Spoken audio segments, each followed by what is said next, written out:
Is another civil war brewing in South Sudan? Just days after the vice president was indicted on multiple charges, including murder and terrorism, the opposition is calling for regime change. So will supporters mobilize to take the government by force, or can peace still be salvaged? I'm Andrea Sankey, and today's newsmaker is South Sudan.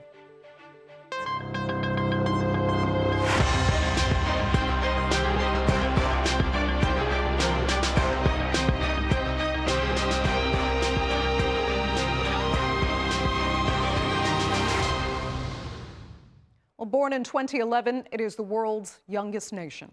But 5 of its 14 years in existence were spent fighting a brutal civil war. A 2018 power-sharing peace accord managed to stabilize the country, but in March, a local militia attacked a military unit. That set off a chain of events that's led to Vice President Riek Machar being arrested and charged with murder and terrorism. And now his party is asking its civilian supporters to report for national service and prepare to use all means available to take their country back. So is that a political statement or an actual call to arms? Here's a look. South Sudan's fragile peace is breaking down. Just days after the authorities suspended Vice President Riek Machar and charged him with treason, murder, and crimes against humanity, the opposition movement has called on its supporters to mobilize, using all means available to regain the country. In a statement, the opposition labelled the current government a dictatorship that holds power by violence. It's also rejected taking part in what it describes as politically motivated trials. The current crisis was sparked in March after a militia group called the White Army attacked a national forces post in the northern Upper Nile state, killing around 250 soldiers. The opposition denies any link to the militia, but the government holds Machar responsible for the attack, placing him under house arrest. The president did this in order to save the agreement. All these efforts which are being exerted and all these games which were being played around are games which are meant to derail the agreement. That agreement was signed in 2018, ending a 5-year civil war. President Salva Kiir and Vice President Riek Machar had once led South Sudan's liberation movement. But just 2 years after the country achieved independence from Sudan in 2011, they fell out. Kiir is a Dinka, the largest ethnic group in the country, while Machar belongs to their historic rival, the Nuer. The ethnically charged war killed 400,000 people and displaced 4 million. The peace deal established a power-sharing mechanism that saw Machar reinstated as vice president. Elections promised under that deal were scheduled for next year, but in the meantime, tensions are rising, with President Kiir's move to arrest Machar effectively ending the transitional government and now the opposition calling for a regime change. South Sudan is at a turning point. The current situation and trajectory of the country, if not urgently addressed, risks to reverse all that has been gained and may lead to a collapse of the axis, which could return the country back to an armed conflict. While this ominous situation unfolds, the nation still bears the scars of the previous war. Millions remain dependent on humanitarian aid, with inflation rising and oil exports falling. And if the situation spirals further, the world's youngest country could be headed into yet another chapter of suffering, destruction, hunger, and death.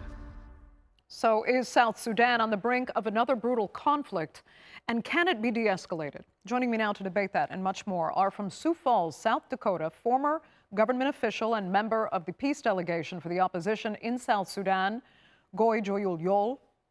From the capital, Juba, former Minister of Finance and Planning of South Sudan and senior member of the Sudan's People Liberation Movement, Stephen Diudao Ike. And from Nairobi, author of The Politics of Fear in South Sudan and senior Sudan analyst at the International Crisis Group, Daniel Akech. Thanks all so much for being with me. Goy, I will begin with you because from what I understand, for you, this all comes down to the peace agreement itself being ignored.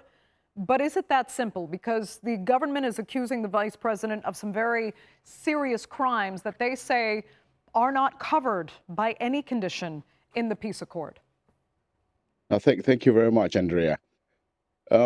It's just unfortunate that things have gone this way. The peace agreement was signed to correct things like the crimes that were committed against civilians in 2013, 2016, and that includes the vice president and whoever was part of the government that committed those crimes.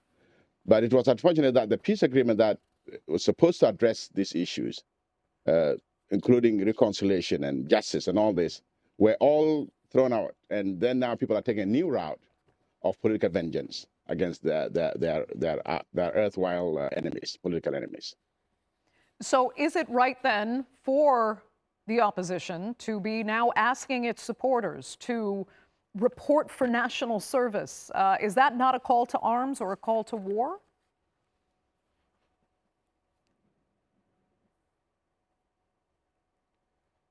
You know, on the backdrop of these Trump charges against Dr. Machar, there was a background to that. You know, there was some bombardment to civilians in Nasir before the general that got killed. These issues were there already. The civilians were in arms. They were battling the government. And the only way to solve these issues were through the peace agreement. But the peace agreement did not take hold, you know, starting from other issues that are related to Western Equatoria. And at this point now, the people are at war. It is not the way to go forward to say, you civilians come and let's fight the government. I think that was the wrong way. I would agree with you. It's the wrong way to do that. But the war was already in with the civilians. It doesn't need anybody to call for that. Okay, Stephen, I mean, is this true? Because for the opposition, many of them feel it's as straightforward as the government just trying to expel their opponents. I mean, Goy calls them trumped-up charges against Riek Machar. Is that what is happening here? No. We acknowledge that some quarters, locally and internationally, have their concern about the suspension of Dr. Riek Machar and taking him to the court to face the charges against him. This is not about the political exclusion, but it is about the enforcement of the rule of law.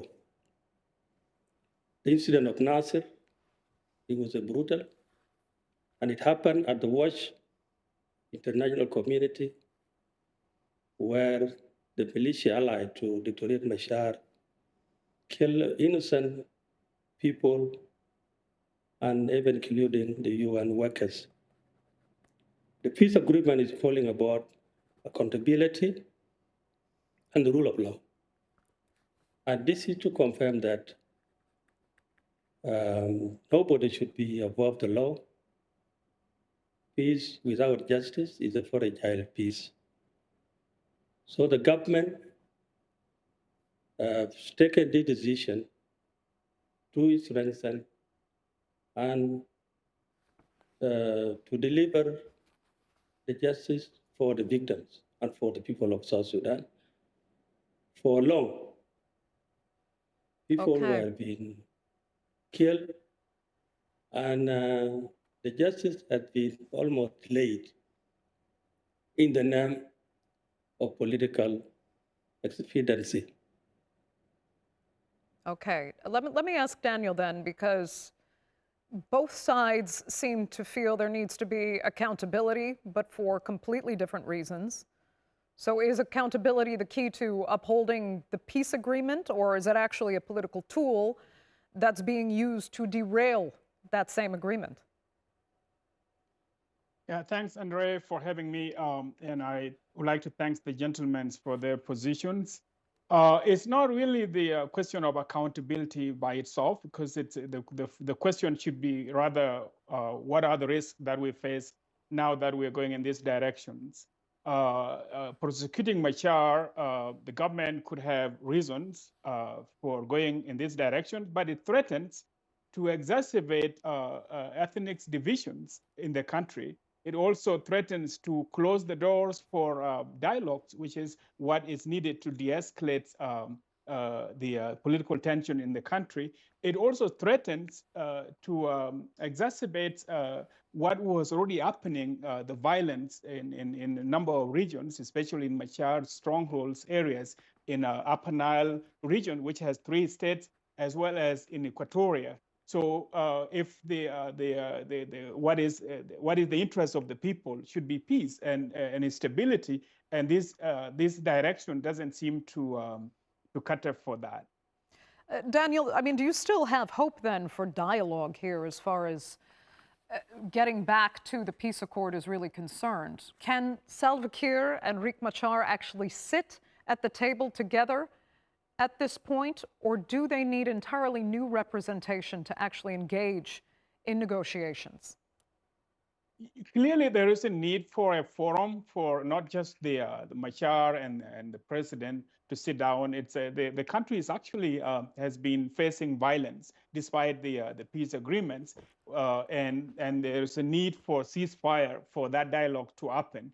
So yes, there is hope, but they have to stop shooting at each other. We have been seeing violence this month in Upper Nile, number of areas, as well as in Equatoria. And that has to cease if there will be a room for dialogue. And that dialogue should be a forum to discuss not just the position or the critical status of Machar or the relation between the president and vice president, but they are actually the future of the country is at risk. These moves that are happening between the parties are threatening not only the peace agreements, but actually the whole country's stability. The future of South Sudan is at stake. So, Goy, I mean, what is needed then for these negotiations going forward? Is the participation of other countries necessary here? Could they play a more positive role, or is there a nefarious role involved? I know some are accusing Uganda of malintent, of bad intentions in the role it plays in South Sudan. So where do you see perhaps mediation for negotiations going?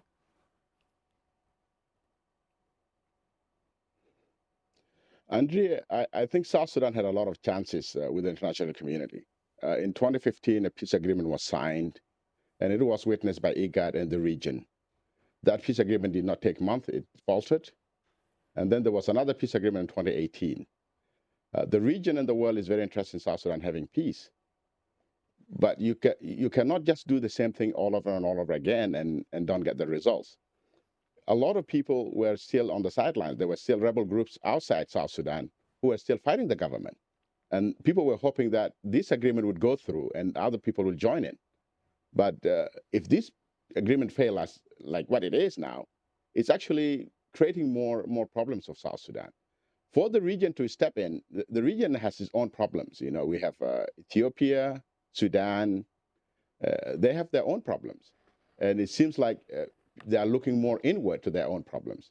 The other grantor, which was Uganda was a grantor for this peace in 2018, but Uganda chose the other route. You know, they are party to the government bombardment of civilians everywhere in South Sudan.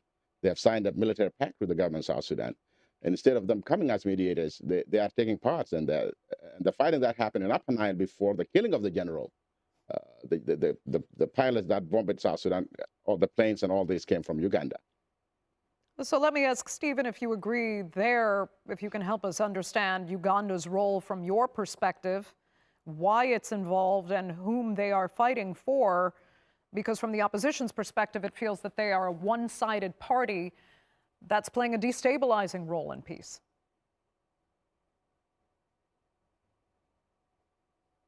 Sudan and Uganda, they have a mutual agreement, a military pact that is rooted back to the days of the liberation war, where the Ugandan army, together with SPLA, were fighting the government of Sudan in Khartoum, and also fighting together the LRA in northern Uganda.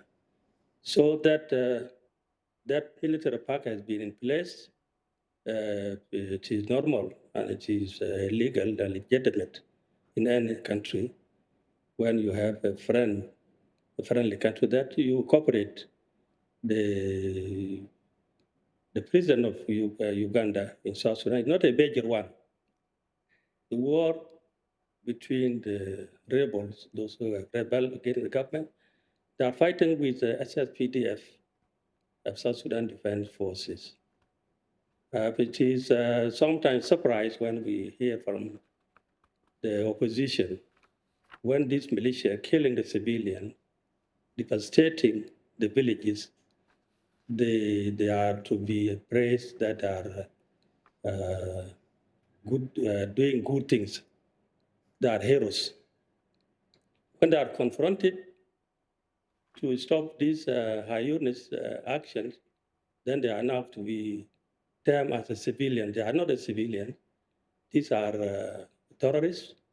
And what happened in Nasser, it was against humanity, and it is against the fundamental of human rights, and must be confronted militarily and legally. And this is what's happening now. Okay, Stephen. That those who are sponsoring this incident, they must face law. And this is to prevent actually the cycling of revenge. Because those who have been slain in Nasser, they have the families. We wanted, as a community, we don't want the community to take law in their hands. It is only the right way that it is the court. So those who have committed a grave crime, treason, murder, they must face the law. Okay, go ahead.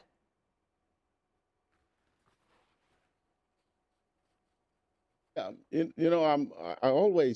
agreed with Abraham earlier when he said that there's a need for mechanism to address issues of South Sudan. You cannot use politics to parade your political enemies and then you call it law. The law was the one in the peace agreement. The peace agreement was added into the constitution. It's supposed to address the issues of accountability, the issues of truth and reconciliation. That was the way to go forward with all the civilians of South Sudan. You cannot be selectively creating your own court. I always call it your kangaroo court, and say you want to try your enemies. That one is actually exacerbating the civilian unrest because you are now doing it in a way that it shows ethnic leniencies, If you look at the whole team that is trying Dr. Machar, it's all from one ethnic group. That is going to create a lot of problems. Other groups, other tribes are going to see that, oh, this is now politics being used in a disguise of law. And I always look forward for people who will be more reasonable and say, do we really want to save South Sudan? If we want to save South Sudan, what do we need to do? We follow the peace agreement. But that peace agreement is already thrown out of the window. It's not going to happen again. We need another forum to create a new way to help South Sudan. It's not always about vendetta. It should always be about forgiveness and going forward. Okay. The reason why civilians are coming back to fight today and fighting the government is because the main issues that's supposed to be addressed through the peace agreement are not being addressed. They're being relegated. The peace agreement has been going on for 10 years. There had never been elections in South Sudan at all for all these years. And the dictatorship is entrenching itself by bringing in new leadership through their families and going forward with the country. And that is very dangerous indeed. Okay, let me turn to Daniel. Daniel, I have to say, we're hearing a rather calm exchange between two very opposing views, actually, while on the ground, what we're seeing is horrifically volatile.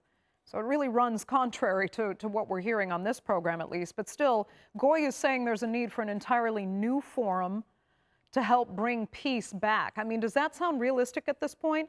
We also have to remember, and I needed to mention before, how much natural disasters and the humanitarian crisis is playing into this as well. You have over 300,000 people displaced at present, looking for help, while the focus is on this crumbling peace agreement that could bring the country to civil war. Is there a forum that exists to bring this all back together and keep the country stable? Yeah, thank you, Andrea. I was saying that the only existing political framework in the country as we speak is the 2018 peace agreement, which ended the previous civil war. And if this is actually unraveling the way it is now, it will be difficult to actually put the parties back together. What is needed is not really just another peace agreement, because we have seen it has not been implemented, but just a dialogue for South Sudanese to resolve their problems. There is a need for inclusive dialogues that actually reflect the diversity of the country. The conflict is not always just the two main large groups in the country or the two principals that had signed the agreement, the president and the vice president. There are also multiple actors, and this is the biggest fear.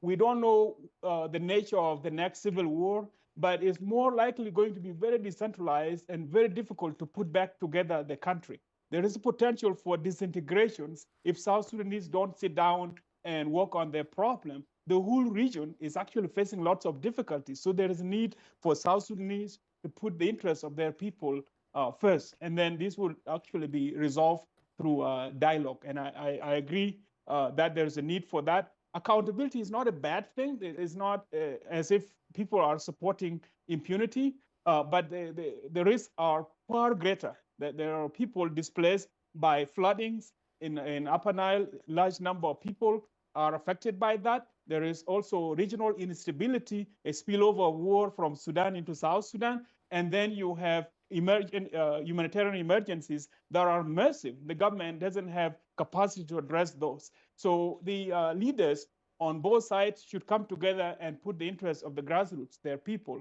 are being affected. So they cannot afford to go into another war as we speak. It's interesting you say we don't know the nature of the next civil war, and that there are so many more voices that should be included in talks, Daniel. So, I mean, the way it's framed in the media in particular is that there really are only two parties involved, and really two ethnic groups, the Dinka and the Nuer. Help me understand better how much bigger it really is. And is South Sudan anywhere near getting that all-inclusive dialogue you're talking about? Because you're making it sound that really is the only way to try and bring peace to the country.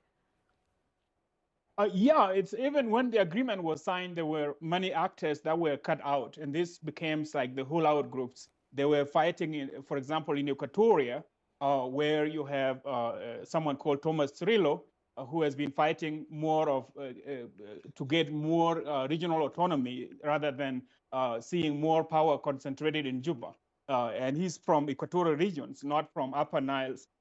And then within his opposition, there are also others. Even in Upper Nile and Barghazal, there are smaller groups that are also have been left out of the agreements. And then within that agreement, it was not just two parties. It was a coalition of many parties. And these people, this diverse community of elites should come together to work on the future of the country. There are over 60 ethnic groups in South Sudan, and those are also to have stakes in the future of their country. Okay, Goy, it looks like you agree with most of what Daniel said, but again, do you feel South Sudan is anywhere near getting this inclusivity in talks moving forward, so that there can be a genuine agreement between all people at stake here? Or is it only between these two parties that seem to be perpetually at odds and at war with each other? I think the buck ends with the government. You know, I mean, Abraham said it all. We have all the parties that signed the peace agreement. And the abrogation of the peace agreement is not with that one party alone. It was also with other parties. You know, there were some things that supposed to be following the peace agreement are not being followed. And when I say the buck ends with the SPLM chairman, which is Salva Kiir, is because he chose the other route. He chose the very extensive route of going after his political enemies. He has a power to come back and say, look, we have to finish this peace agreement. We have to go ahead and set up the mechanisms that were set up and supported by the international community. But now he is solo. He's taken that route, and it's going to be very difficult to bring everybody else to the table, because people are going to say, look, if he cannot keep his word for the previous 2 agreements, who else is coming to sign an agreement with him? You know, even the other smaller parties in Equatoria and Upper Nile are not going to accept any dialogue cheaply like that. There must be another bigger way to do it. And the buck ends up with Salva Kiir, who wants to stay in power for more than 20 years, and it's up to him.